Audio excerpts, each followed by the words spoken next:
Look! Look, the dynamic duo!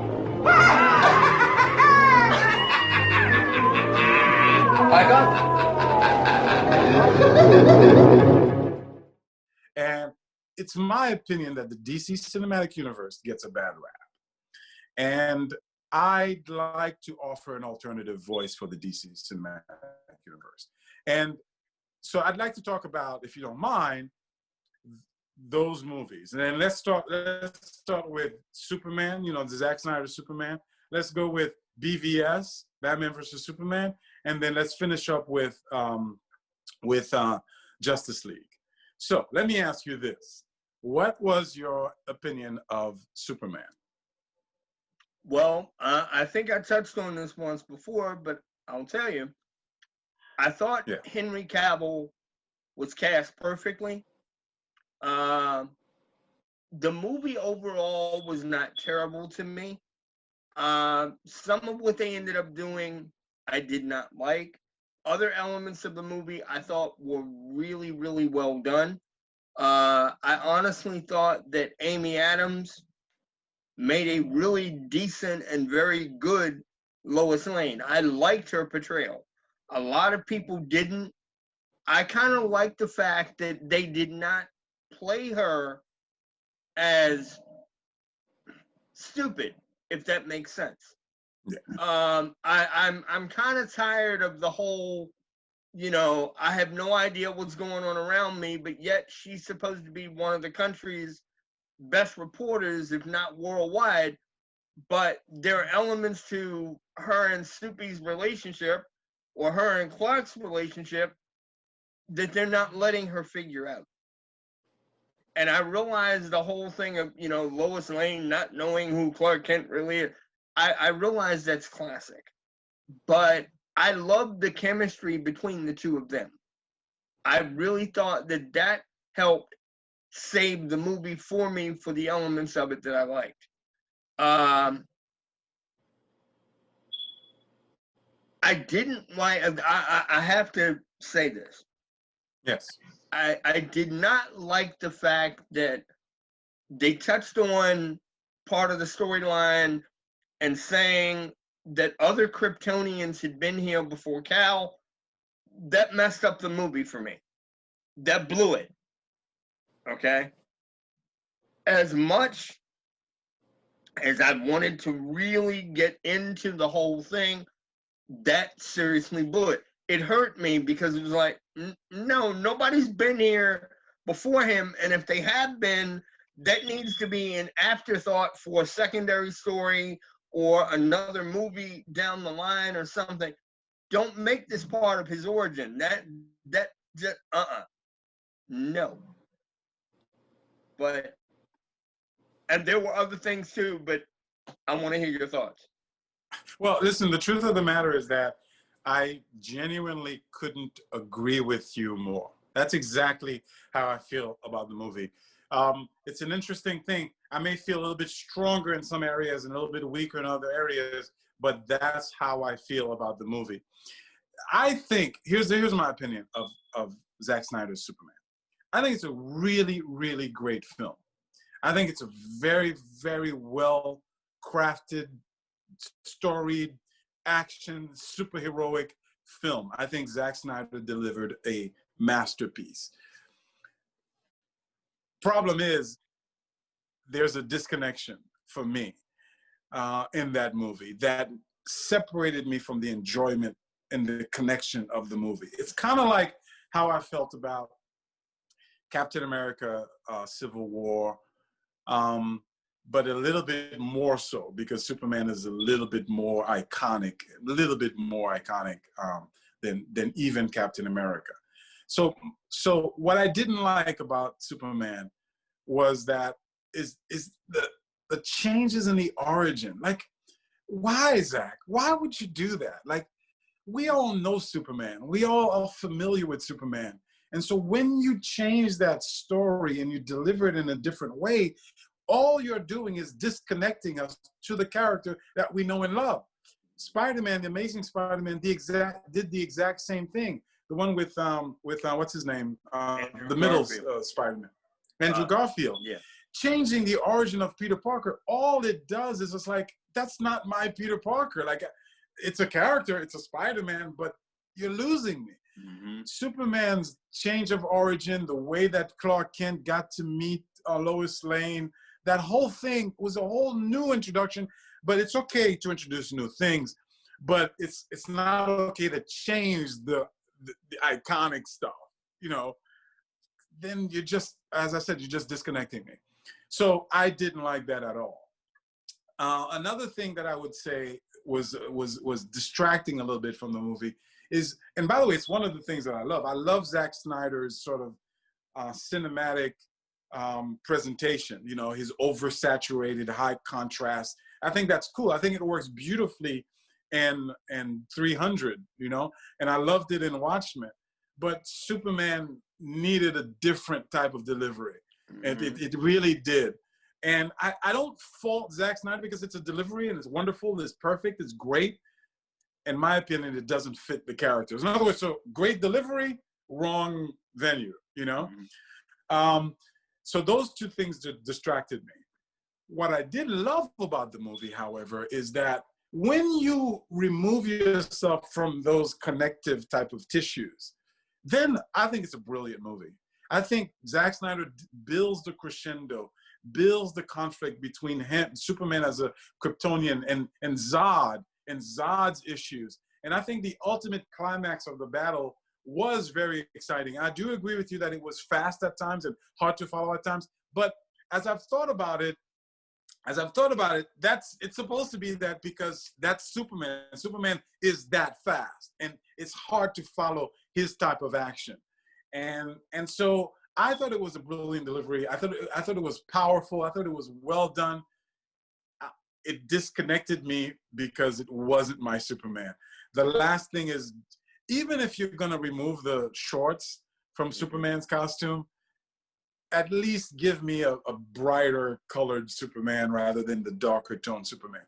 So my criticism of the movie is that great delivery, but damn it, Zach, you disconnected me. And one last thing I'll say is Zack Snyder seems to do contradictory things. He, I think, has greater respect for the genre than any other director that I can think of, including the Russos, including everybody. I really think he respects the genre because I think he makes the greatest effort to deliver the genre in the best, most powerful light possible, the genre of the superhero. I think he's the least apologetic about that. But in his interviews, he seems to have very little respect for precedents, from the source material. And he thinks that, oh, it's okay for Batman to do certain things, get over it. And I don't like that attitude. Mm-hmm. And he should remember that those characters put him in that position. He didn't put those characters in that position, in the light. So that's the only thing that I would say about that. That's it. What did you think about Batman versus Superman? You're going to hate my answer. They tried to do too much too fast. The story was a combination, and I realized that writing such a script is a monumental task and what have you. But they tried to literally combine 3 different graphic novels into one movie. Yes. Under 3 different timelines and circumstances. And that's why I said it was too much, too fast. Some of the performances I still thought were very well done.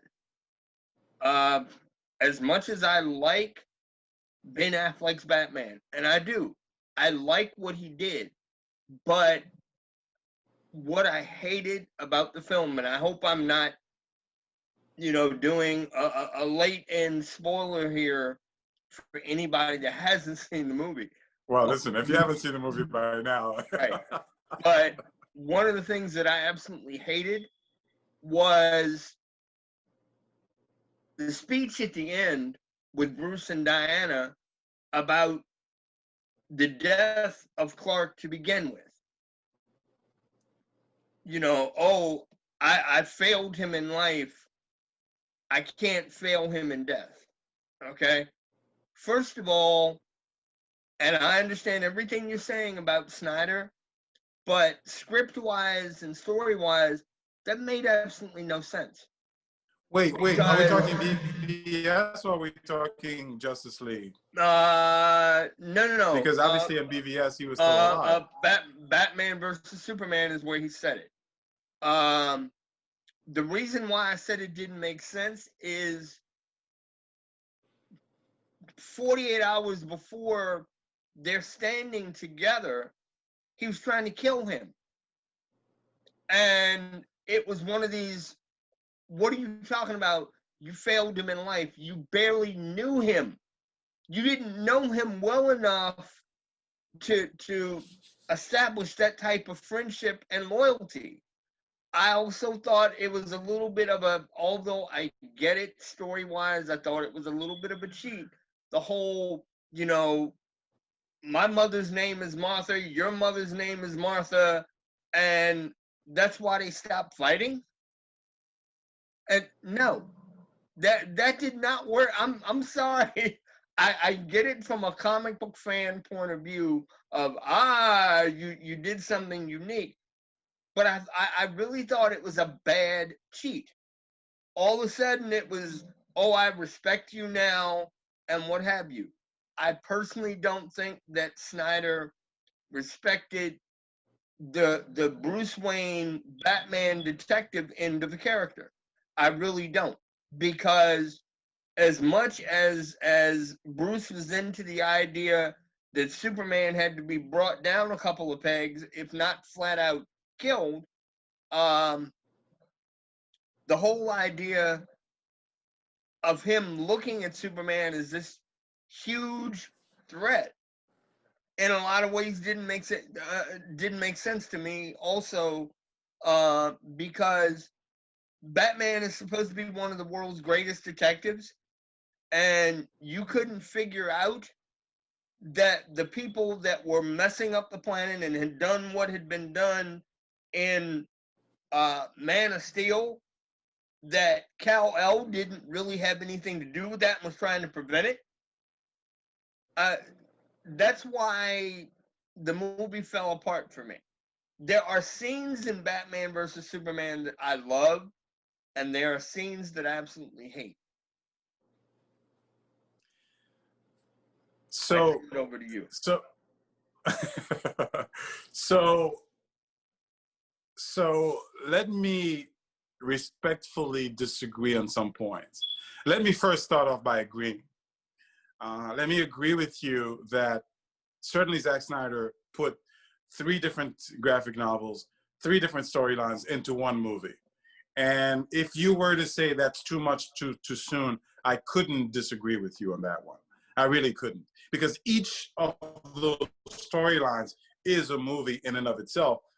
And it's a plot in and of itself. And it's worth developing in and of itself. Mm-hmm. And so by doing that, you kind of detract from each storyline. So the death of Superman against Doomsday, that should have been a story. The Dark Knight Returns, that should have been its own movie, and so on. So I do agree with you that he put a lot into one movie. Having said that, it is my opinion, Kevin, that he delivered that brilliantly. I really do believe that. I think he did cohesively put all 3 stories together in a very powerful way. I'm trying to remember all the points that you made. I'm remembering the last one. There's a middle point that I want to address too. Listen, the scene, okay, so there's 2 points that you made. You talked about Batman, Zack Snyder not understanding Batman's detective abilities and not kind of figuring it out sooner. And I've watched that movie again, and there's a point I think that people are missing in it. It's that Lex Luthor had been planning this whole thing for quite some time. And Lex Luthor is a genius. He's an evil genius. And what Lex Luthor had been doing in that film is just putting in little tidbits to manipulate Batman's thought into hating Superman and to thinking of him in a different light. And so what you were saying before in terms of the contrast, and I'm remembering as I'm talking, when he goes from, I want to do, I don't want to fail him in death as I failed him in life, that didn't make sense to you. It makes sense to me in this sense. Batman is looking at Superman, and Superman is being portrayed as the, you know, the light, the hero, and he is the anti-hero, right? But Superman is supposed to be the good guy. And Batman is rejecting that presentation, the Boy Scout presentation. Right. And the reason he's rejecting it is because he's subconsciously being manipulated into thinking of Superman negatively. And so he's finding himself hating Superman for reasons that he does not yet understand. So he now feels the absolute need to take down Superman. That was a brainwashing manipulation from Lex Luthor. And so he goes about, I'm going to take this guy down because he's too dangerous.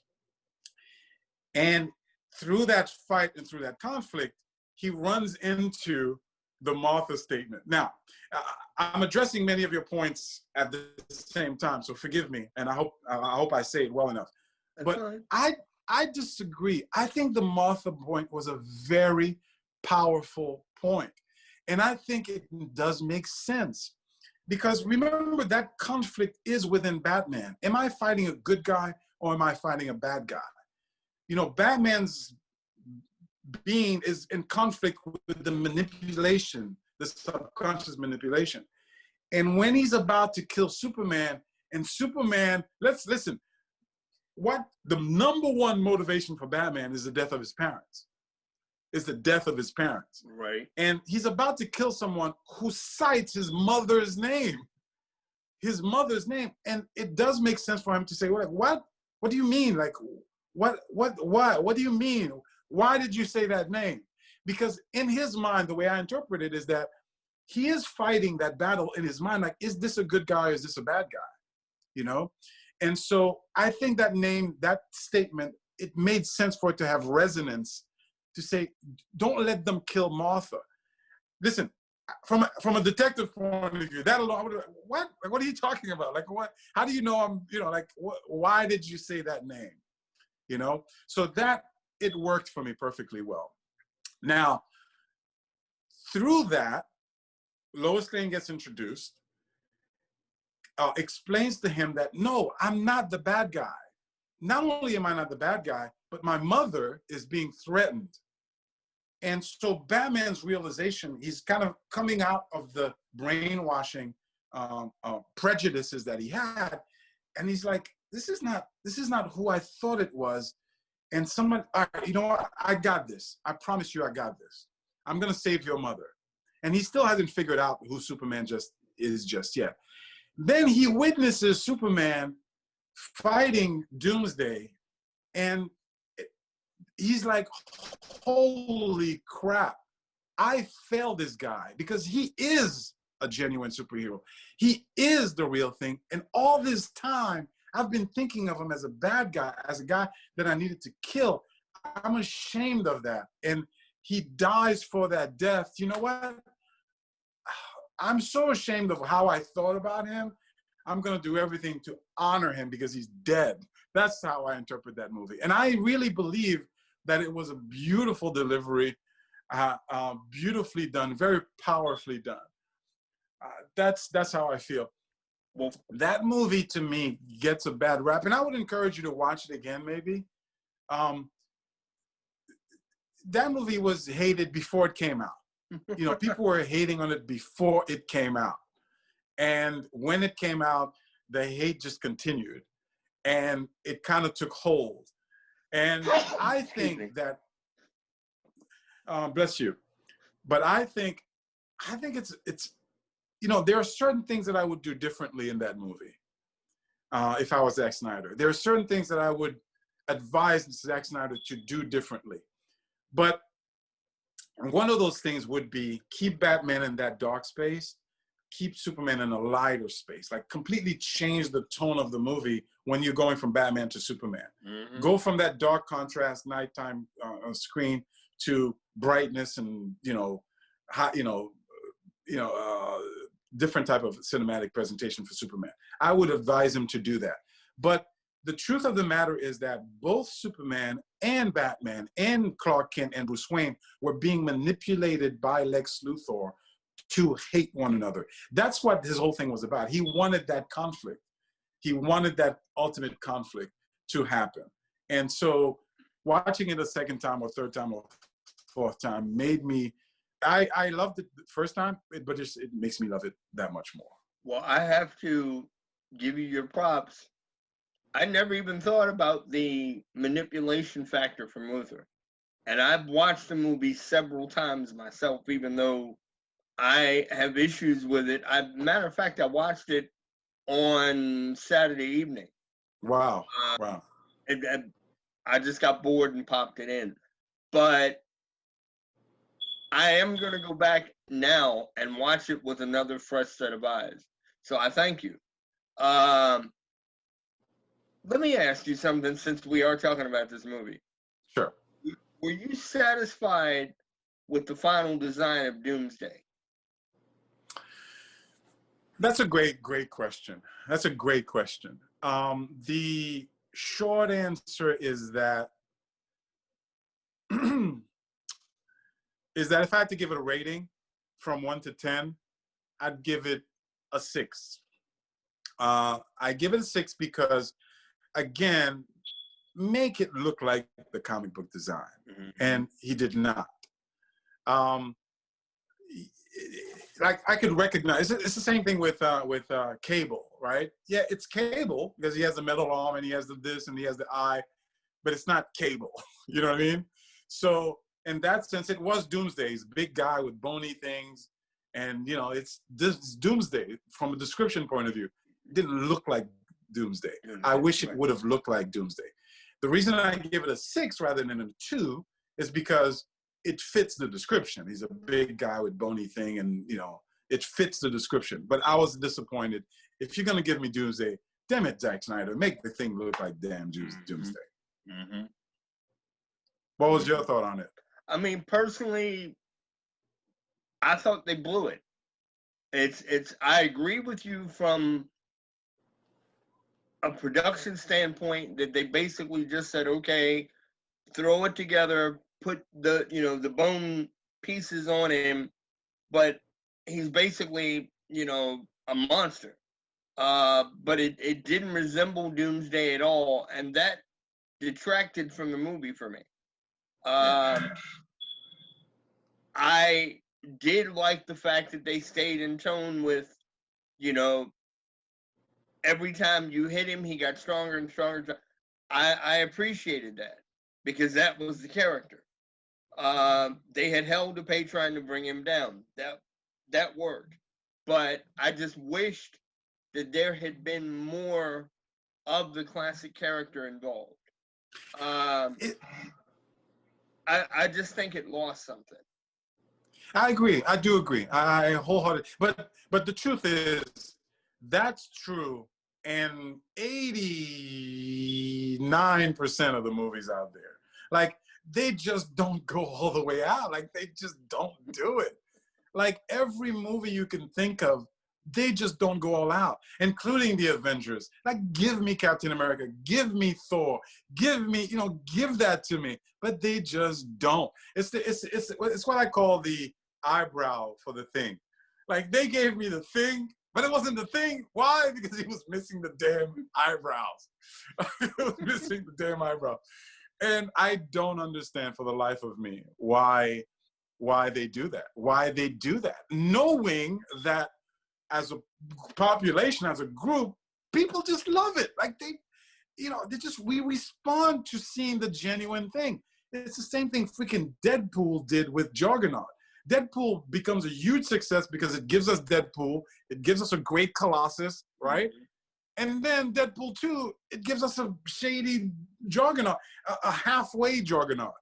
It's like, what are you doing? But going back to the point that one of the things that bothered me about BvS is that, and I think it also applies for Justice League, is that there was a lot of hate prior to the movie coming out. We were, the Marvel people, did not want to like that movie, and they weren't going to like that movie no matter what came out. And some of the criticism that came out, and some of the criticism that came out were completely unfair and untrue. I remember specifically when they were like, "Oh my God, this movie sucks. I can't believe they told us who the villain was going to be." They, you know, in the trailer, they revealed that Doomsday was going to be the trailer. And I was thinking to myself, what movie doesn't tell you who the villain is? Like, I couldn't think of a movie who you didn't know who the villain was going to be. And yet that was a huge issue for BvS prior to it coming out. And nonsensical things like, there was a friend of mine's friend had a criticism that, oh, I can't believe they didn't give the spear to Wonder Woman when she's a trained Amazon. She should have gotten the spear and she should have killed Doomsday. And I'm like, then you don't know anything about Superman. You don't know anything about superheroes. Superman does not pass on a spear to somebody else. Are you kidding me?